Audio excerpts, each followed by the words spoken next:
Baik, assalamualaikum warahmatullahi wabarakatuh teman-teman semuanya. Alhamdulillah berjumpa lagi dengan saya Adam Suci Abdullah. Seperti biasanya kita akan melanjutkan kembali membaca buku materi pengajian setahun ya, tausiah singkat kita. Pada kali ini kita akan melanjutkan kembali subtema yang berjudul hukum-hukum yang berkaitan dengan puasa Ramadan. Kita sudah membaca sebagian kemarin subtema ini, tetapi karena subtema ini cukup panjang, jadi kita akan bagi menjadi 2 atau 3 video ya, seperti itu teman-teman. Baik, ini adalah bagian kedua ya dari subtema ini. Kita akan lanjutkan. Di sini ada hukum orang yang tidak berpuasa Ramadan, teman-teman.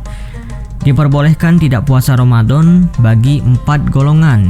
Kita lihat siapa saja. Yang pertama, orang yang sakit. Orang sakit yang berbahaya baginya jika berpuasa, dan orang bepergian yang boleh baginya mengqashar sholat. Tidak puasa bagi mereka adalah afdol ya, tapi wajib mengqadhonya. Namun jika mereka berpuasa maka puasa mereka sah atau mendapat pahala. Firman Allah Subhanahu wa taala yang berbunyi, "Faman kana minkum maridun aw ala safarin fa iddatum min ayyamin ukhar." Yang artinya, maka barang siapa di antara kamu ya ada yang sakit atau dalam perjalanan lalu ia berbuka, maka wajib baginya berpuasa sebanyak hari yang ditinggalkan itu pada hari-hari yang lain.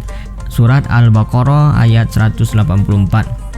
Maksudnya ya, jika orang sakit dan orang yang bepergian tidak berpuasa, maka ia wajib untuk mengqadha atau menggantinya sejumlah hari yang ditinggalkan itu pada hari lain setelah bulan Ramadan ya teman-teman. Selanjutnya, wanita haid dan wanita nifas. Mereka tidak berpuasa dan wajib mengqadha. Jika berpuasa, tidak sah puasanya. Aisyah radhiyallahu anha berkata, "Jika kami mengalami haid, maka diperintahkan untuk mengqadha puasa dan tidak diperintahkan mengqadha sholat."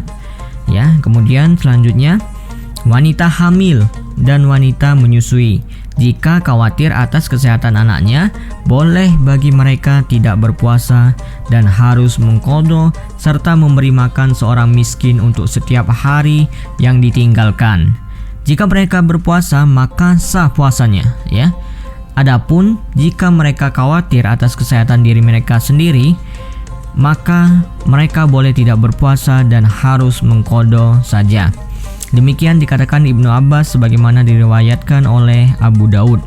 Kemudian yang terakhir, yang keempat, orang yang tidak kuat berpuasa karena tua atau sakit yang tidak ada harapan sembuh ya. Sekali lagi, orang yang tidak kuat berpuasa karena tua atau sakit yang tidak ada harapan sembuh, boleh baginya tidak berpuasa dan memberi makan seorang miskin untuk setiap hari yang ditinggalkannya. Demikian kata Ibnu Abbas menurut riwayat Al-Bukhari.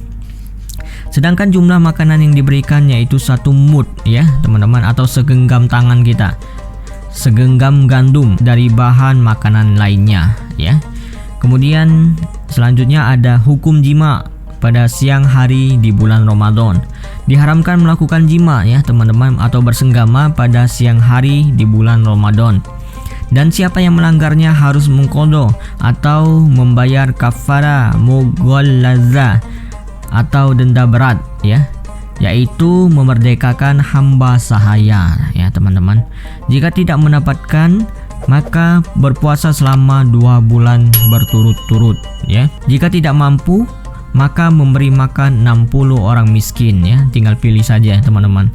Dan jika tidak punya, maka bebaslah ia dari kafara itu. Firman Allah Ta'ala yang berbunyi, "La yukallifullahu nafsan illa wus'aha", yang artinya Allah tidak membebani seseorang melainkan sesuai dengan kesanggupannya. Surat Al-Baqarah ayat 286. Kemudian selanjutnya teman-teman, hal-hal yang membatalkan puasa. Yang pertama, makan dan minum dengan sengaja ya. Jika dilakukan karena lupa, maka tidak batal puasanya. Kemudian jima atau bersenggama tadi ya teman-teman. Lalu memasukkan makanan ke dalam perut Termasuk dalam hal ini adalah suntikan yang mengenyangkan dan transfusi darah bagi orang yang berpuasa, ya. Itu juga membatalkan puasa. Lalu mengeluarkan mani dalam keadaan terjaga karena onani misalnya, bersentuhan, ciuman atau sebab lainnya dengan sengaja, ya. Adapun keluar mani karena mimpi tidak membatalkan puasa karena keluarnya tanpa sengaja. Lalu keluarnya darah haid atau nifas. Manakala seseorang wanita mendapati darah haid atau nifas, batallah puasanya, baik pada pagi hari atau sore hari sebelum terbenamnya matahari. Lalu sengaja muntah dengan mengeluarkan makanan atau minuman dari perut melalui mulut. Hal ini didasarkan pada sabda Nabi SAW yang berbunyi, barang siapa muntah tanpa sengaja maka tidak wajib qadha, sedang barang siapa yang muntah dengan sengaja maka wajib qadha, ya, atau menggantinya. Hadis riwayat Ahmad, Abu Dawud, Ibnu Majah dan At-Tirmizi. Lalu yang terakhir, hal-hal yang membatalkan puasa, murtad dari Islam, ya. Tentu saja teman-teman, semoga Allah melindungi kita darinya. Perbuatan ini menghapuskan segala amal kebaikan. Waduh. Firman Allah Ta'ala, walau asyraku lahabita anhum ma kanu ya'malun. Yang artinya, seandainya mereka mempersekutukan Allah, niscaya lenyaplah dari mereka amalan yang telah mereka kerjakan, ya. Semoga Allah jauhkan kita dari perkara ini. Surat Al-An'am ayat 88. Tidak batal puasa orang yang melakukan sesuatu yang membatalkan puasa karena tidak tahu, ya teman-teman, lupa atau dipaksa. Demikian pula jika tenggorokannya kemasukan debu, lalat atau air tanpa disengaja, tidak batal, ya. Jika wanita nifas telah suci sebelum sempurna 40 hari, maka hendaknya ia mandi, sholat, dan berpuasa. Ya, baiklah teman-teman, mungkin cukup sampai di sini. Alhamdulillah, subtema kita yang berjudul hukum-hukum yang berkaitan dengan puasa Ramadan bagian kedua ini, ya. Insya Allah satu lagi Insya Allah kita akan berjumpa di video selanjutnya, masih di subtema yang sama tetapi bagian ketiga, ya.